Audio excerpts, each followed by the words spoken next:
Hello everyone, just sharing some tips to fix any TV remote. If your remote is not working, I'm going to show you how to fix this problem in a few seconds. The first thing we need to check is the batteries. Change the batteries. That's step number 1. Step number 2, I need to check if my remote IR blaster is working. You can point your remote towards any cell phone camera or any camera, press any button. If you see that light right there in your remote is working properly. You will not be able to see it with your eyes. You can only see it through a cell phone camera or any other camera. If you see that light, then your remote is good.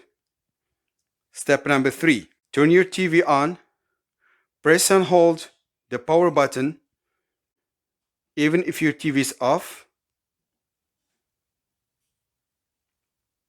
Keep on holding. Once your TV is back on, just release that button. So that's it, guys. That's what I wanted to share with you today.